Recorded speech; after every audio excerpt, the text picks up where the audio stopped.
პოდკასტზე ადვოკატის საათი მარიკა არევაძესთან ერთად. აქტუალური სამართლებრივი საკითხების ანალიზი, პრობლემები და მათი გადაჭრის გზები. გვისმინეთ რადიო კომერსანტის ეთერში FM 95.5.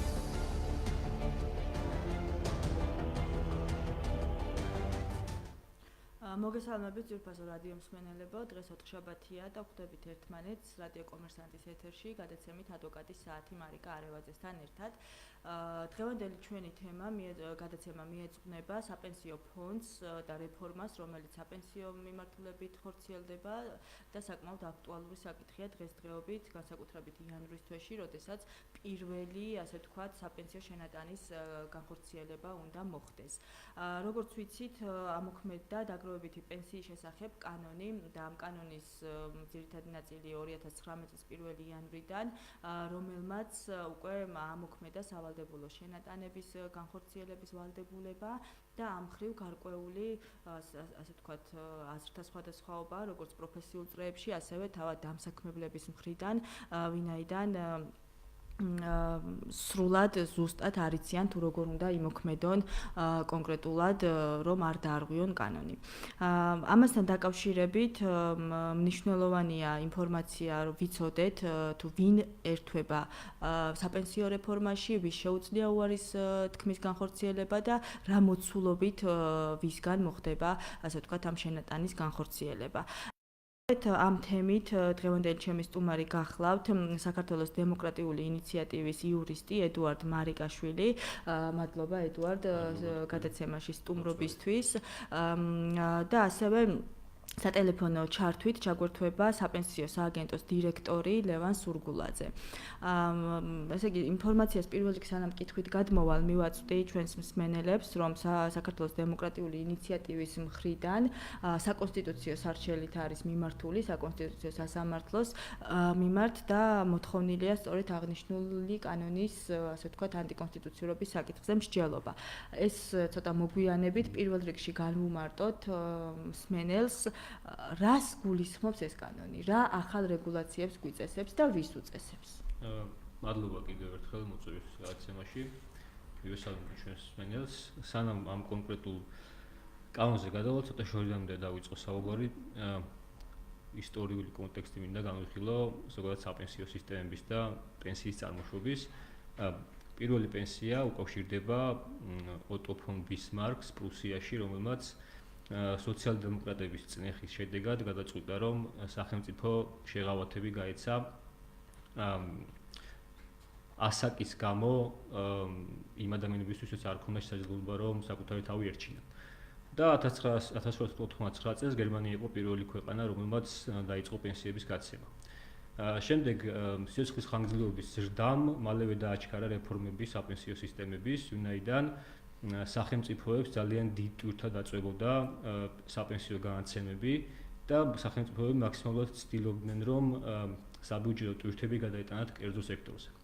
სწორედ ამ საკითხს უკავშირდება დაგროვებითი საპენსიო სისტემების გაჩენა მსოფლიოში.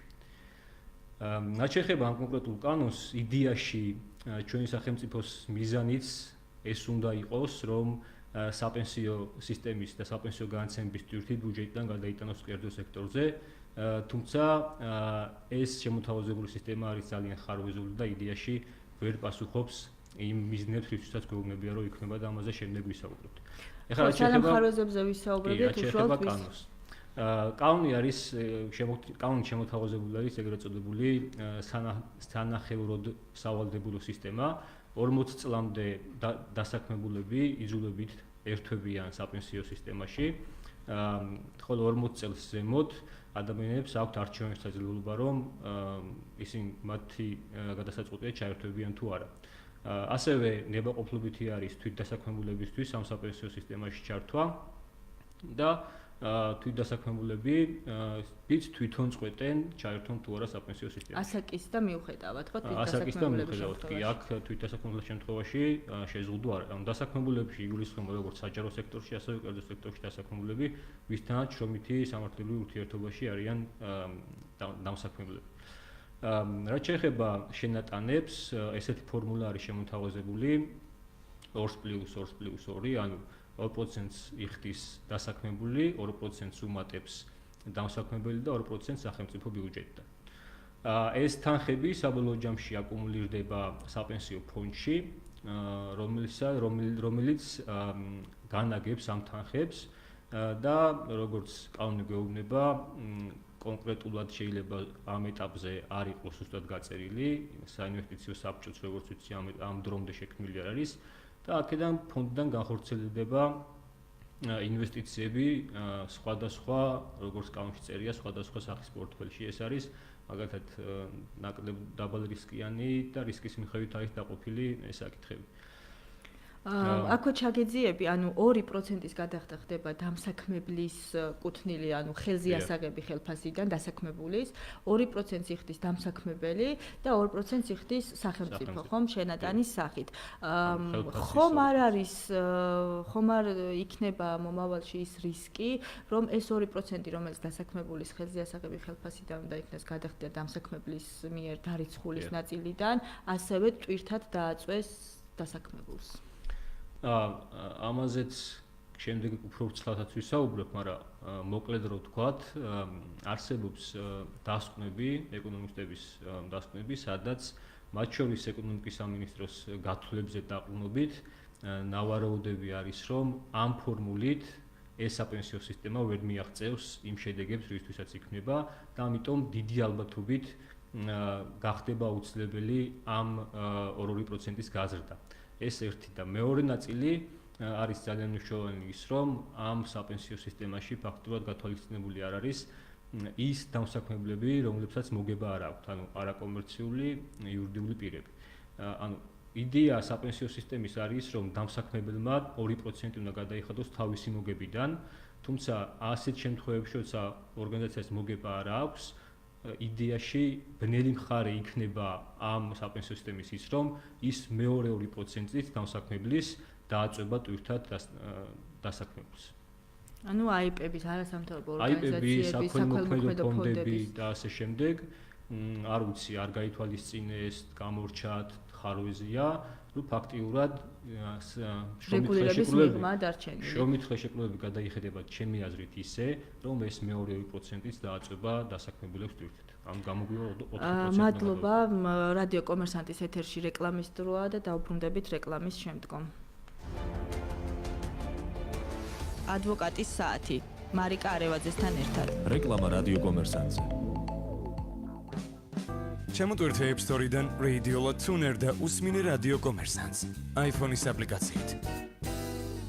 დაისვენე ბაკურიანში, უახლეს სასტუმრო საფირში. მიიღე უმაღლესი დონის მომსახურება, შვედური მაგიდა, სპა, საკონფერენციო დარბაზი, ბავშვთა გასართობი ოთახი. დაჯავშნე ნომერი ახლავე 596-77-0011. საფირი ქმნის მოგონებებს. რეკლამა რადიო კომერსანტზე.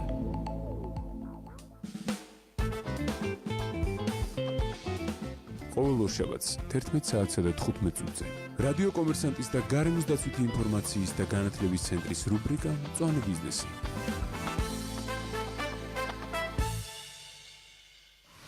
ადვოკატის საათი, მარიკა არევაძესთან ერთად.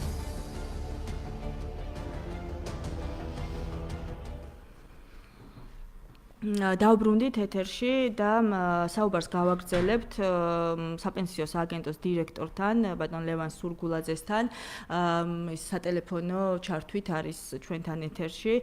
ბატონ ლევან, გამარჯობათ და პირველ რიგში მადლობა გადაცემაში მონაწილეობისთვის. მოგესალმებით.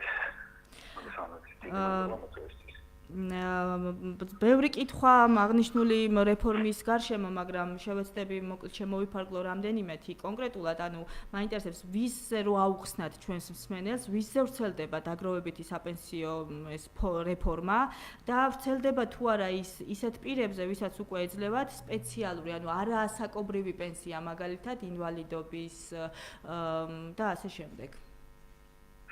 დიახ, კანონის შესაბამისად საპენსიო რეფორმა ეს საპენსიო რეფორმა ეხება ყველას, მაგრამ არის გარკვეული წესები, ანუ 1 იანვრიდან საპენსიო სქემაში დაწევრიანდა ყველა საქართველოს მოქალაქე, დასაქმებული საქართველოს მოქალაქე და უცხო ქვეყნის მოქალაქე, რომლებსაც საქართველოში მუდმივი ბინადრობის უფლება გააჩნიათ და კანონის ამოქმედების თარიღზე, რომელიც იყო 2018 აგვისტო, მამაკაცები ჯერ კიდევ არ იყვნენ 60 წლის, ხოლო ქალბატონები ჯერ კიდევ არ იყვნენ 40 წლის. აი ეს ყველა ადამიანი პირველი ეს ყველა დასაქმებული პირველი იანვიდან კატეგორიაზე ავტომატურად სქემაში. ახლა ის ადამიანები, რომლებიც კანონის ამოქმედების თარიღზე, რომელიც არის 2018 აგვისტო, უკვე იყვნენ 40 წლის, მათ გაუჩნდებათ უფლება პირველი იანვრიდან 3 თვის თავზე, ეს არის 1 აპრილი და 2 თვის განმავლობაში, ანუ 31 მაისის ჩათვლით, მათ შეუძლიათ უბრალო განცხადების საფუძველზე დატოვონ საპენსიო სქემა. ახლა ის ადამიანები, რომლებიც რაიმე განსაკუთრებულ სოციალურ შემწეობას იღებენ, ან განმეპენსიას იღებენ და არიან დასაქმებულები, ისინი ჩვეულებრივად, ეს ვთქვათ, გადავრიანდებიან ამ სქემაში და ეს მათ შეუნარჩუნდებათ, რა თქმა უნდა, ის ყველა ბენეფიტი, სხვა ბენეფიტი, რასაც რეგულობენ და ეს საპენსიო დანაზოგი იქნება უკვე დამატებით აი იმ ყველა ბენეფიტთან ერთად. ანუ საპენსიო ფონდში ჩართვა, ასე ვთქვათ, პირს არ მოუხსნის დამატებით სხვა პენსიას თუ კი ის ასეც იღებს. ასევე თქვენ ახსენეთ, რომ პირს შეუძლია უარი განაცხადოს მონაწილეობის მიღებაზე და რეფორმაში ჩართვაზე, შესაბამისი ასაკობრივი, ასე ვთქვათ, კრიტერიუმის არსებობის შემთხვევაში. როგორ უნდა განაცხადოს, სად უნდა განაცხადოს პირმა ეს უარი და როდის არის თუ არა ვადით შემოსაზღვრული?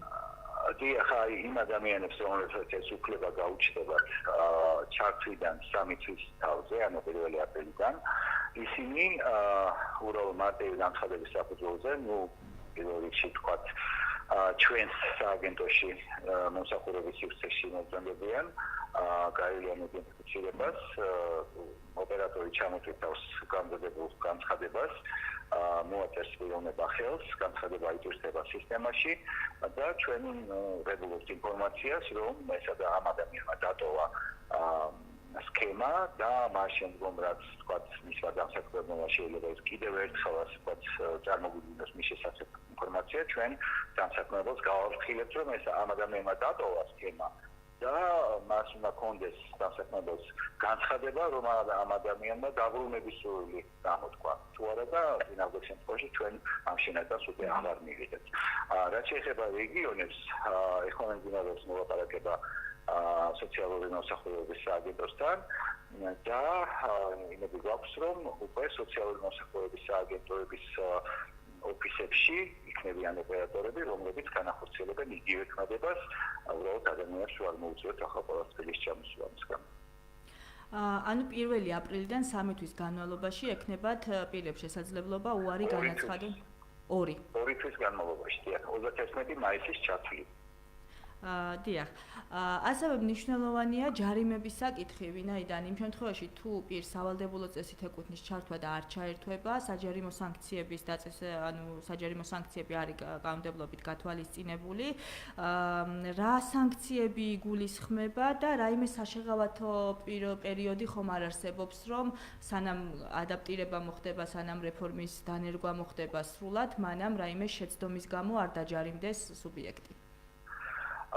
საჯარიმო სანქციებს კანონი ითვალისწინებს, ანუ სავალდებულო წესით ვინც უნდა ჩაერთოს და დამსაქმებელი ვალდებულია რომ ჩაერთოს ასეთი პირები და წარმოგვიდგინოს საწყობი ინფორმაცია მათ შესახებ და ასე რომ მოახდინოს გადახდა და ის ვინც ასე ვთქვათ ამ კანონის ამოთხოვნას არ შეასრულეს, მათთვის გათვალისწინებულია ჯარიმა პირველ ჯერზე 500 ლარი, ხოლო ყოველ შემდგომ ჯერზე 1000 ლარი.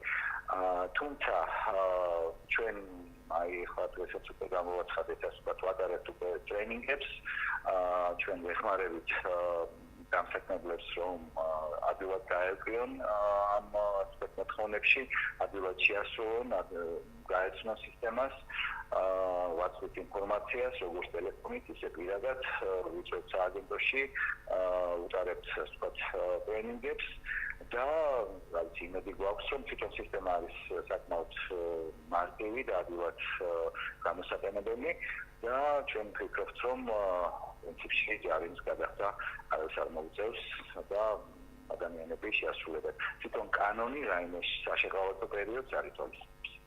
ხან ტრენინგები რეალურად და კონსულტაციები ალბათ აქამდეც იყო, თუმცა აქტიურად თუ ეხლა დაიწყეთ იანვრის ბოლოა უკვე პირველი შენატანის გადახდა უნდა განხორციელდეს და რამდენად მოსწრებადია ეს, რომ რეალურად არ დაჯარიმდეს არც ერთი სუბიექტი.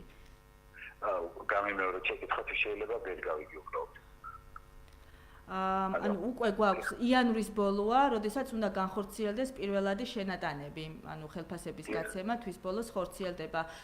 თქვენი სტატისტიკით რამდენად რეალურია, რომ ყველა კომპანია, ანუ რამდენად ინფორმირებულია ყველა კომპანია, რომ შეცდომებისგან იყოს დაზღვეული? ისიც არის ჩვენ ახლა ეს ინსტრუქციები, ეს ინფორმაცია ყველაფერი იყო უკვე დამოუკიდებელი გარკვეული პერიოდის განმავლობაში, ყველას ჰქონდა საშუალება გაცნობოდა, დაერეკა, გაეგო, ასე ვთქვათ, და ჩვენ მანამდეც ვატარებით შეხვედრებს, ასე ვთქვათ, ინფორმაციულ შეხვედრებს, ასე რომ პრინციპში მე არ ვფიქრობ, რომ ვთქვათ, არ იყო საკმარისი დრო ამის გასაცნობად. და უკვე გარეგისტრირებულია 12000-ზე მეტი კომპანია ჩვენ სისტემაში, ანუ თუ ახლა 12000 გარეგისტრირდა და მათ მოახერხეს ეს, ჩვენ ვთვლით რომ პრინციპში არც ხას უნდა გაუჭირდეს თუ მომდევნოს. მადლობა ბატონო ლევან ჩართვისთვის და ინფორმაციისთვის, დაგემშვიდობებით. მსმენელს შევახსენებ, რომ სატელეფონო ხაზზე იყო საპენსიო სააგენტოს დირექტორი ლევან სურგულაძე. და გავაგრძელებ ედუარდ თქვენთან საუბარს, ანუ იგივე ჯარიმების თემა რო განვავრცოთ. 12000-ზე მეტი სუბიექტია საქართველოში, გაცილებით მეტი, ბევრმა შეიძლება სულ ბოლოს გაიგოს აღნიშნული შესახებ განსაკუთრებით რეგიონებში და ჩვენ არ გვაქვს ანუ საშეღავათო პერიოდი, როგორც ბრძანა სააგენტოს დირექტორმა.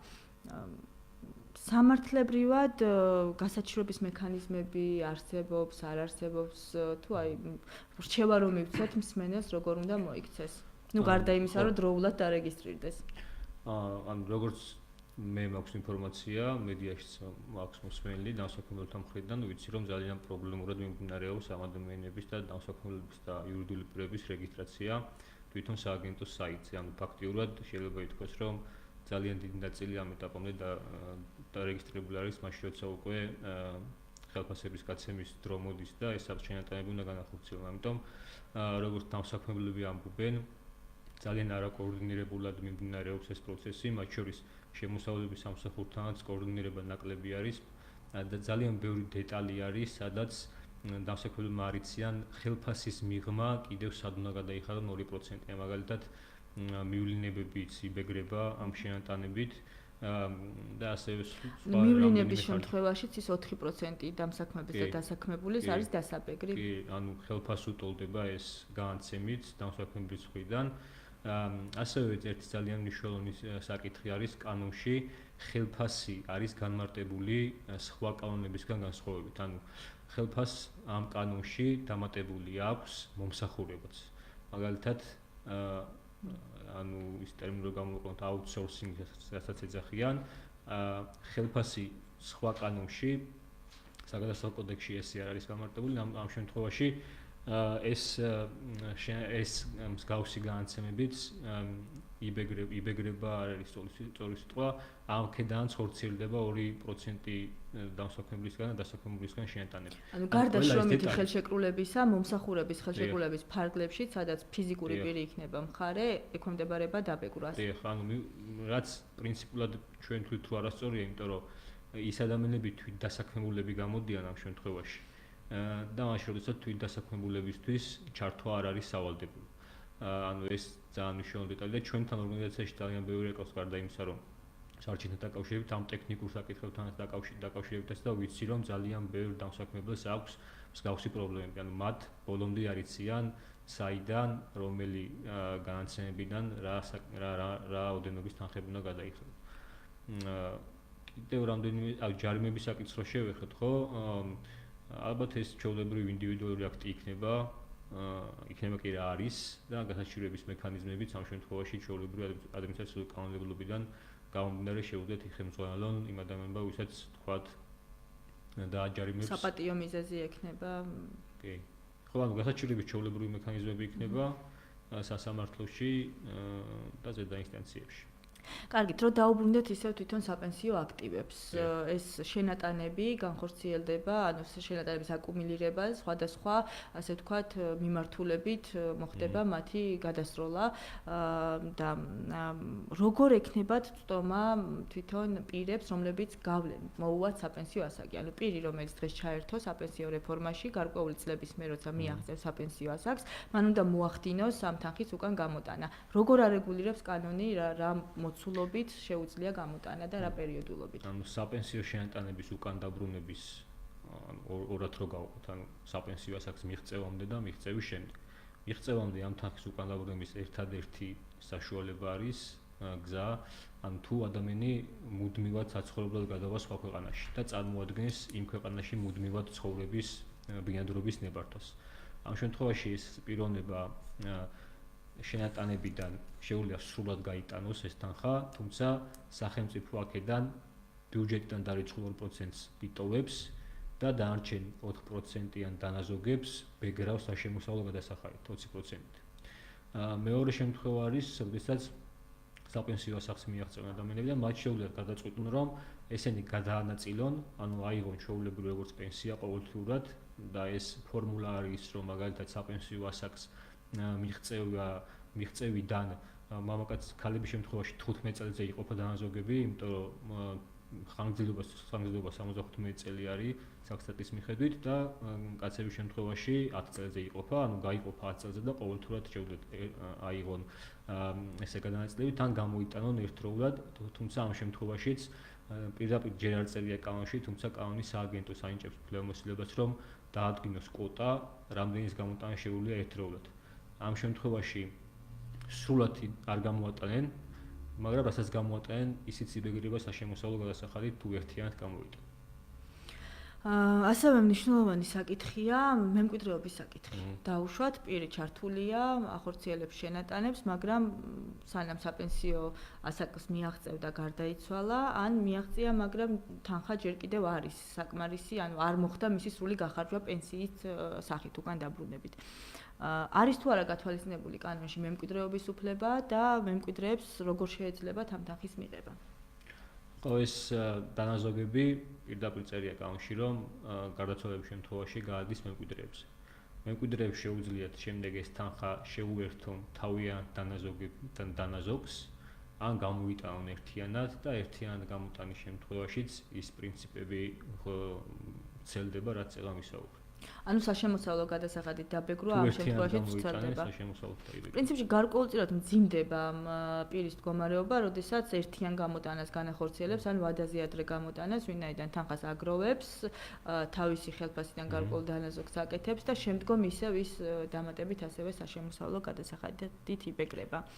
ალბათ ან ეს ის ბერკეტია, რომ რაც შეიძლება დიდხანს დარჩეს ეს თანხა სააგენტოში. ანუ ერთგვარი შეიძლება ბერკეტი იყოს ეს მაგისთვის. ასევე მოდი ახლა გადავიდეთ ასევე მნიშვნელოვან თემაზე, საკონსტიტუციო სარჩელზე. რა მიგაჩნიათ, ანუ რა მიიჩნიეთ ანტიკონსტიტუციურად აღნიშნულ კანონში და რა საფუძვლებით გაქვთ მიმართული საკონსტიტუციო სასამართლოს? ჩვენმა ორგანიზაციამ სამი ძირითადი საკითხი გავასაჩივრეთ ამ შემთხვევაში. გავასაჩივრეთ როგორც დასაქმებულის და მე ვარ ერთ-ერთი მოსარჩელი როგორც დასაქმებული. ჩემი დამსაქმებელი ამ GDI არის როგორც დამსაქმებელი მოსარჩელი და მესამე საკითხი არის თანასწორობის საკითხი, რადგან ბოლოში ვისაუბრებ, ანუ დამატებითი არგუმენტები არის ეს ყველაფერი. მიგაჩნია როგორც დამსაქმების ასევე დასაქმებულის შემთხვევაში ეს კანონი ზღუდავს, ლახავს უბრალოდ ჩვენი საკუთრების უფლებას, რომელიც არის კონსტიტუციით გარანტირებული და ჩავშლი ახლა თითოეულ ამ სუბიექტზე ჩვენს არგუმენტებს.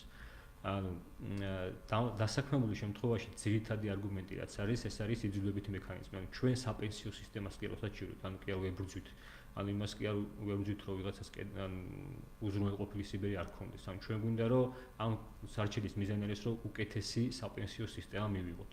ვინაიდან თვლით რომ ეს საპენსიო სისტემა თუნდაც იმ განწყობებიდან რაც დღეს ქვეყანაში არსებობს, აი მე თითზე ჩამოსათვლელი ადამიანები შემხვდა, ვინც კმაყოფილია ამით, ანუ ფაქტურად არავის არ მოსწონს ეს ყველაფერი და ეს განწყობა არ არის უსაფუძვლო. და ამიტომ თვლით რომ იძულებითი მექანიზმი არ უნდა იყოს და იძულებითი მექანიზმი არის არაკონსტიტუციური. საკუთრებასთან მიმართებაში არსებობს ესეთი პრინციპი, ეთიკური ავტონომიის პრინციპი, რომელიც გულისხმობს, მათ შორის საკუთრების უფლებაც მოიაზრებს ამ პრინციპს, რომელიც გულისხმობს, რომ ადამიანებს თვითონ უნდა მისცეს სახელმწიფომ და აქვთ უფლება გადაწყვიტონ თუ როგორ განკარგონ თავიანთი ქონება. შეიძინონ, გაასხვისონ და ასე შემდეგ, გააჩუქონ და ასე შემდეგ. დღეს სახელმწიფო გვეუბნება, რომ მე უკეთ ვიცი, როგორ უნდა გავკარგო შენი ქონება. რაც არის პატერნალიზმის რთული სიტყვა, თუმცა ესე ქვია ამ ყველაფერს, ანუ მამობრივი უზრუნველობა უფრო შეიძლება სახელმწიფოს მხრიდან, ისეთი ფორმა, რომელიც არის არაკონსტიტუციური. ანუ საკუთრების შეზღუდვის ერთადერთი ლეგიტიმური მიზანი შეიძლება იყოს საჯარო ინტერესი. და დღეს ჩვენ საკუთრებას გვიზღუდავენ ჩვენივე კეთილდღეობის გამო. ეს არის ერთ-ერთი ძირითადი არგუმენტი დასაქმებულთა მიმართებაში, რომ ეს ნორმები არის არაკონსტიტუციური. ანუ რეალურად საკონსტიტუციო სარჩელით თქვენ, ასე ვთქვათ, საპენსიო რეფორმის წინააღმდეგ კი არ მიდიხართ, იმ ანკიერი მხარის აღმოფხვრა გსურთ, რომელიც ასე ვთქვათ, მიგაჩნიათ, რომ ამ რეფორმას აქვს იძულებითი მექანიზმი, რომ საკუთრების უფლება არ იყოს შელახული. რადიო კომერსანტის ეთერში რეკლამის დროა და შემდგომ გავაგრძელოთ საუბარი უკვე სხვა საფუძვლებზე. ადვოკატის საათი მარიკა არევაძესთან ერთად. რეკლამა რადიო კომერსანტზე. დაისვენე ბაკურიანში, უახლეს სასტუმრო საფირში. მიიღე უმაღლესი დონის მომსახურება, შვედური მაგიდა, სპა, საკონფერენციო დარბაზი, ბავშვთა გასართობი ოთახი. დაჯავშნე ნომერი ახლავე: 596-77-0011. საფირი ქმნის მოგონებებს. იცით თუ არა რომ გაზეთი Financial საქართველოში მოქმედ 6-ზე მეტ კომპანიას მიეწოდება. ის უბასოდ ვრცელდება წამყვან ბანკებში, ყველა პრემიუმ სასტუმროში და ბიზნეს სკოლაში. ბიზნეს და ინგლისურ ენოვან გამოცემებს შორის Financial-ს უმსხვილესი დისტრიბუციის ქსელი აქვს. Financial საქართველოს ყველაზე მდიდარი აუდიტორია. რეკლამა Financial-ში 252-275. თქვენ იშოპინგეთ, ხოლო ავტომობილს ჩვენ გაგირეცხავთ. Wash and Drive ქავთარაძის ნომერ 1-ში, გუდვილის საბურთალოს ეზოში. ვიდრე თქვენ შოპინგობთ, ჩვენ გაგირეცხავთ ავტომობილს უმაღლესი ხარისხის რუსული წარმოების ხსნარებით და შამპუნით. Wash and Drive 24 საათიანი მომსახურება, ცვილით გაბრიალება და საბურავის წნევის შემოწმება დამატება. თქვენ იშოპინგეთ, ხოლო ავტომობილს ჩვენ გაგირეცხავთ. რესტორანი მონოპოლი, სასიამოვნო ადგილი თქვენი წვეულებისთვის, კორპორატიული საღამოებისთვის, ქორწილის თუ დაბადების დღის აღსანიშნავად. მონოპოლის სივრცეს საშუალებას გაძლევთ რეალობად აქციოთ თქვენი სურვილები და გახადოთ თქვენთვის მნიშვნელოვანი დღე სამახსოვრო. რესტორანი მონოპოლი, ჩვენ შეგიქმნით ზეიმს. აღმაშენებლის ხეივანი მე-9 კილომეტრი. რეკლამა რადიო კომერსანტზე.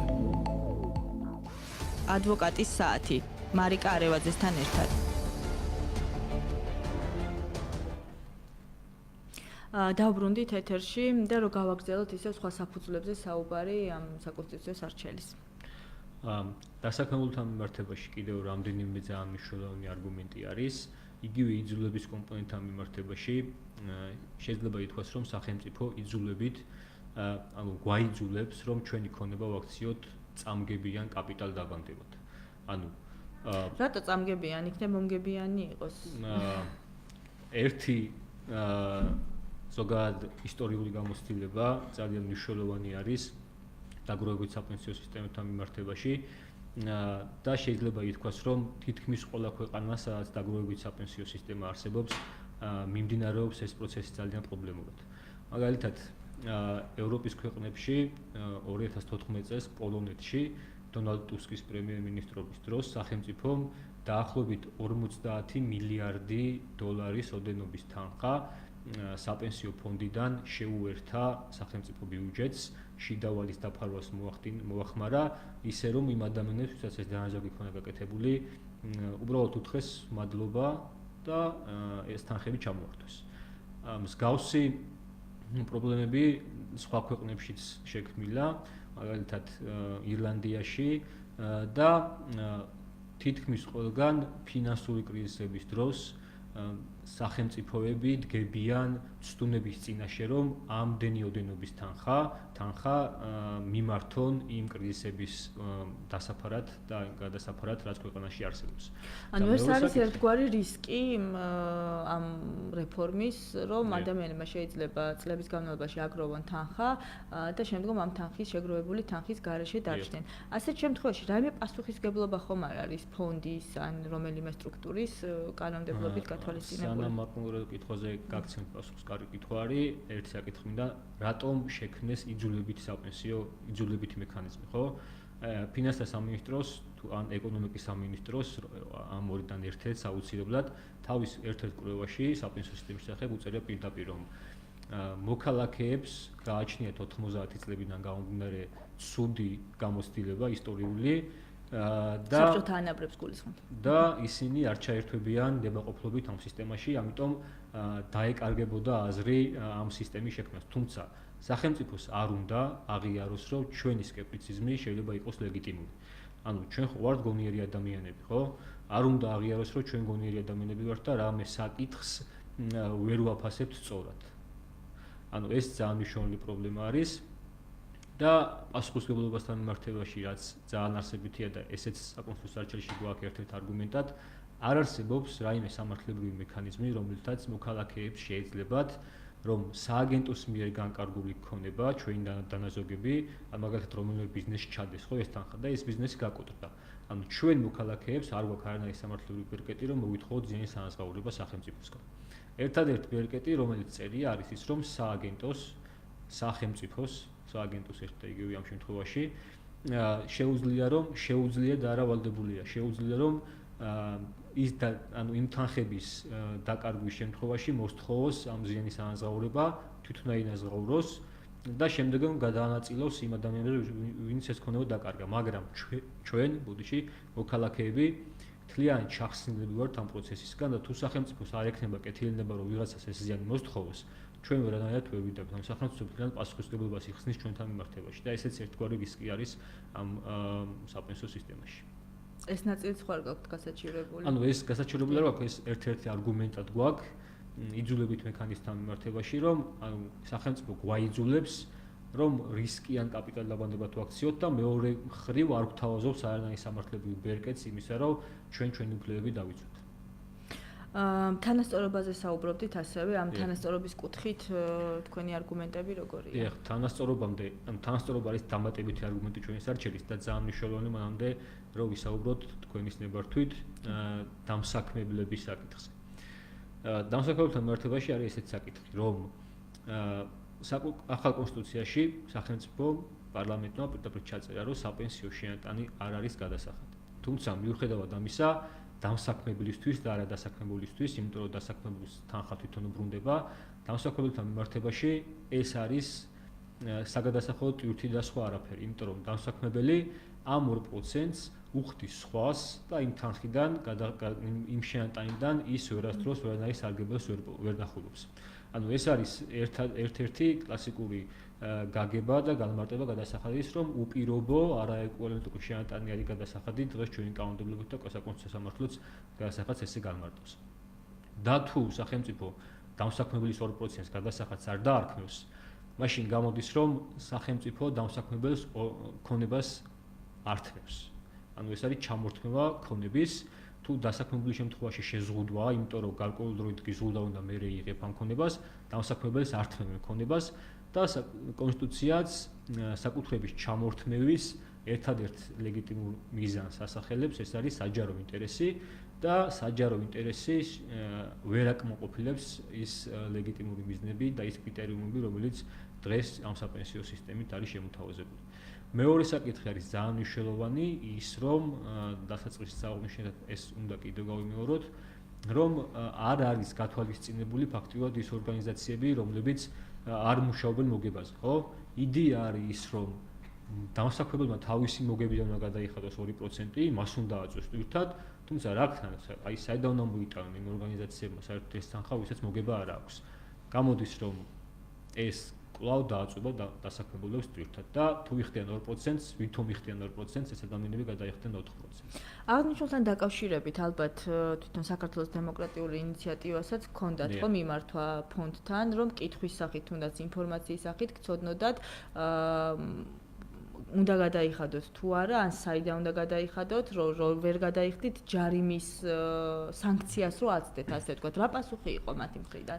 ამ კითხვაზე პასუხი არ არსებობს, იმიტომ რომ ან არ იფიქრეს კანონის მიღების დროს, ან კარგად იფიქრეს და არ გაითვალისწინეს ეს ორგანიზაციები, რომლებსაც ეს პრობლემა შეიძლება შეექმნათ. ანუ დღეს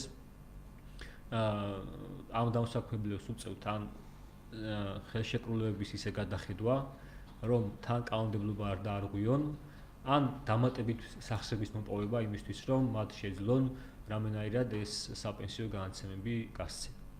საკონსტიტუციო სარჩელთან ერთად თქვენ ასევე უზრუნველყოფის, ანუ ასე ვთქვათ, მაყურებლისთვის გასაგები რომ იყოს, დაყენებული გაქვთ დამატებითი მოთხოვნა, რომ მანამ სანამ არ იქნება გადაწყვეტილება მიღებული, შეჩერდეს აღნიშნული პროცესი. ამაზეც რო ისაუბროთ, რატომ გაქვთ ეს მოთხოვნა დაყენებული და ზოგადად მე შევაჯამოთ, რა ვადაში უნდა ველოდოთ, ანუ მსმენელმა რო იცოდეს, რა ვადაში ხდება განხილვა მსგავსი საკითხების. მართალი ძანდებით, ჩვენ მივმართეთ შუამდგომლობის საკონსტიტუციო სასამართლოს სარჩელთან ერთად, რომ შეაჩეროს ნორმების მოქმედება გადაწყვეტილების მიღებამდე.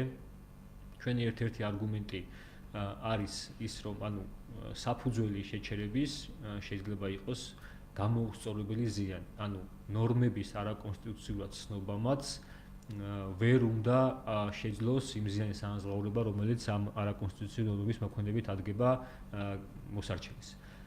ჩვენ შემთხვევაში ძალიან მარტივი არის, რომ დამსაქმებლები, რომლებიც 2%-ს რიცხავენ დასაქმებულების სასარგებლოდ, ნორმის არაკონსტიტუციურად ცნობის შემთხვევაშიც ვერასდროს ვერ შეძლებენ იმ თანხის უკან დაბრუნებას. ანუ მათ საკუთრება ეზღუდებათ ისე, რომ ფაქტიურად საკუთრება მათთვის კარგავს საკუთრების უფლება ამ ნაწილში კარგავს შინაარს. და თუ საკონსტიტუციო სამართლო არ დაგუკმაყოფილებს ამ შუამდგომლობას, მაშინ უნდა გვითხრას და მიგვითითოს იმ მექანიზმებზე, რომლითაც დამსაქმებლები შეძლებენ ამ 2%-ის დაბრუნებას. რაც ჩემი აზრით ძალიან რთული იქნება, იმიტომ რომ ფაქტობრივად ესეთი მექანიზმები არ არსებობს. ამიტომ ჩვენ მოლოდინი გვაქვს იმისა, რომ ეს შუამდგომლობა დაკმაყოფილდება, რაც შეეხება ვადებს, 9 თვიანი ვადა აქვს ერთადერთი საკონსტიტუციო სამართლოს დადგენილი მთელი ამ წარმოების პროცესში. ეს არის ამ სარჩელის წარმოებაში მიღების ვადა. და წარმოებაში მიღებასთან ერთად მსჯელობს ხოლმე შუამდგომლობაზე შეჩერებასთან დაკავშირებით. თუმცა პრაქტიკიდან გამომდინარე თუ ვიმსჯელებთ, პრაქტიკა არის ესეთი, რომ იმ საქმეებში, სადაც შეჩერების შუამდგომლობა დგება, საკონსტიტუციო სამართლო შედარებით მალე იხილავს ხოლმე ამ საქმეებს და ჩვენ გვაქვს მოლოდინი, რომ დაახლოებით თვე-ნახევარში, ამ მაქსიმუმ 2 თვეში უნდა განიხილოს სასამართლომ სარჩელის წარმოებაში მიღების და ნორმის შეჩერების საკითხი. მადლობა ედუარდ. რამე არის ესეთი, რომ გსურთ რომ დავამატოთ, რომ დასასრულისკენ მივდივართ უკვე. აი თანასწორობის საკითხი შეიძლება ვთქვათ, რომ ეს სისტემა არ არის მიმართული, არ ეფუძნება თანასწორობის პრინციპებს. ანუ იდეაში ძალიან მარტივად რო ახსნათ. დიდრები უფრო მეტ სარგებლობას იღებენ ამ საპენსიო სისტემიდან, ვიდრე ღარიბები. და პენსიის იდეა არის ის, რომ იმ ადამიანებს უნდა დაეხმაროს ბიუჯეტიდან თანხები პენსიის სახით იმ ადამიანებს უნდა მისცეს, ვისაც ეს ყველაზე მეტად ჭირდება. დღეს სახელმწიფო არ ითვალისწინებს დასაქმებულების ქონებრივ მდგომარეობას მათი პენსიაზე გასვლის მომენტისთვის.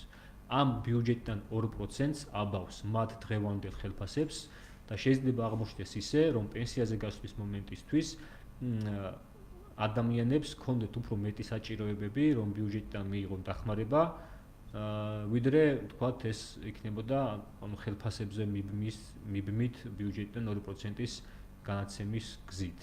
ანუ ეს ცოტა უფრო რთული საკითხი არის, ხო? მაგრამ ვფიქრობ, რომ ეს მნიშვნელოვანია. იცით, ანუ თქვენს ორგანიზაციაში რეკომენდაციან, შეთავაზებან, მოსაზრება თუ როგორ ჯობია რომ განვითარდეს, ალბათ ერთ რამეზე თანხმდებით, რომ საპენსიო რეფორმა არის საჭირო, ხო? ადამიანები ვერ გააგრძელებენ იმ მიზერული თანხით ცხოვრებას და სიბერის უზრუნველყოფას, რომელიც ვერ ხდება ამ თანხით, რაც დღესდღეობით არის. ამიტომ ძალიან მნიშვნელოვანია ალტერნატიული, ასე ვთქვათ, საპენსიო რეფორმის შემუშავება და ფონდის წარმოქმნა. გიფიქრიათ ამაზე, უფრო არაიურიდიული კითხვაა ზოგადად. ხო, რიაში ამაზე სახელმწიფო უნდა იფიქროს და შემოგთავაზოს ისეთი მექანიზმები, რომლებიც აი ამდენ ხარვეზებს თუნდაც ერთი თვალის გადავლებით ვერ დაინახავენ მოქალაქეები, ანუ სახელმწიფო უნდა შემოგთავაზოს ისეთი მექანიზმი, რომელიც იქნება ჩვენთვის სანდო. და პირველ რიგში უნდა იყოს ეს ნებაყოფლობებით და თუ სახელმწიფო იმდენად კარგ მექანიზმს შემოგთავაზებს, რომ ნებაყოფლობითი პირობების შემთხვევაშიც ჩვენ დავთანხმდებით ამ ყველაფერს, აი ეს იქნება ყველაზე კაი მოდელი. რაც შეეხება ერთ საკითხს, ანუ რატო არის არაეფექტური საკონსტიტუციო სამართლოს რომ მიმართავ, კონსტიტუციური არგუმენტი არის ერთ-ერთი ის, რომ შემოთავაზებული მექანიზმი ვერ აღწევს არაეფექტური არის იმ მიზნების მისაღწევად, რომლითაც გვეუბნებიან რომ იქნება და რატო. ერთ-ერთი საფუძველი არის მაგალითად ფისკალური რისკების შემცირება ბიუჯეტზე, ანუ ბიუჯეტიდან რომ განაცემები გადავიდეს კერძო სექტორში და ბიუჯეტს მოაკლდეს ტვირთი საპენსიო განაცემების საკითხი. თუმცა რას გვთავაზობენ, ძირითად პენსიას ტოვებენ ესენი და ტვირთს უმატებენ კიდე ბიუჯეტს 2%-ს. ანუ გამოდის რომ იმ მიზნების გვეუბნებიან რომ უნდათ რომ შეამცირონ რისკი ბიუჯეტზე, ფისკალური რისკი, თუმცა ზრდიან. ანუ ესეც ერთ-ერთი არგუმენტი არის იმის, რომ ეს შემოთავაზებული მექანიზმი არის არაეფექტური მიზნის მიღწევის. და კონსტიტუციური არგუმენტი არის ესეც. მადლობა სტუმრობისთვის და საინტერესო საუბრისთვის. მსმენელს შევახსენებ, რომ თქვენ უსმენდით გადაცემას ადვოკატის საათი მარიკა არევაძესთან ერთად და ჩვენი თემა გახლდათ საპენსიო ფონდი და რეფორმა. იმედი მაქვს, რომ ბევრი ისეთი ინფორმაცია გაჟღერდა ჩვენთან დღეს ეთერში, რომელიც თქვენ გამოგადგებათ. პრინციპში ერთ-ერთი რჩევის სახით, რაც ამ ეტაპზე შეიძლება მივცეთ ჩვენს მსმენელს, კონკრეტულად ორგანიზაციებს დროულად მოახდინონ რეგისტრაცია და კონსულტაციების გავლა, რათა დამატებით გართულებებს და სანქციებს აარიდონ თავი. დღევანდელი გადაცემის სტუმარი გახლდათ საქართველოს დემოკრატიული ინიციატივის იურისტი ედუარდ მარიკაშვილი და სატელეფონო საუბარისას ჩართვაზე გვყავდა საპენსიო სააგენტოს დირექტორი ლევან სურგულაძე. დაგემშვიდობებით მომავალ 4 შაბათამდე. ყოველ 4 შაბათს 19 საათსა და 10 წუთზე ადვოკატის საათი